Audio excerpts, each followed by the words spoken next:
Hi, I'm John Eichelsheim for FishingAdvisor.co.nz. The burley trail is a very, very important aspect for stray line fishing in particular. So I'd like to go through with you step by step how to set up a burley trail. Bear in mind that this is probably the first thing you should do once you've finished anchoring the boat. Get your burley out straight away before you do anything else actually, because that burley can start to work for you and draw fish towards the boat even before you're ready to go fishing.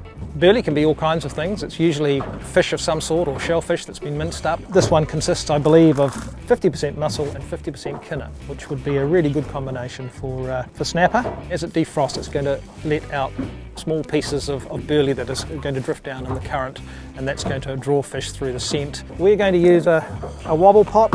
I'm going to take the plastic off completely. Sometimes you can just slash the plastic, that's fine. You can see it's actually supplied in a little mesh bag like this, so if you were deploying this from the surface, you could just use the little bag that it comes in.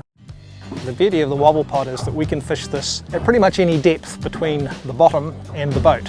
And we can adjust this depth through the day. To begin with, we're going to set this burley quite close to the surface so that we can get an idea of how it's dispersing, how far it's going, which will tell us also how fast the current is moving.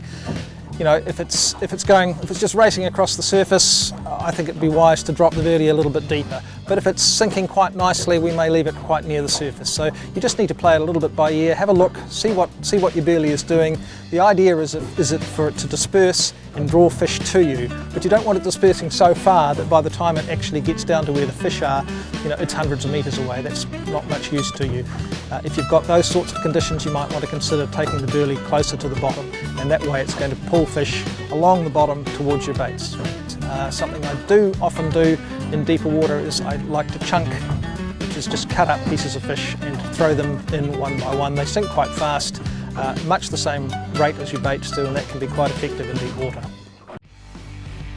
The burley can take a little while to work. Sometimes it can take an hour or more before you draw fish, so be a bit patient, give it the time.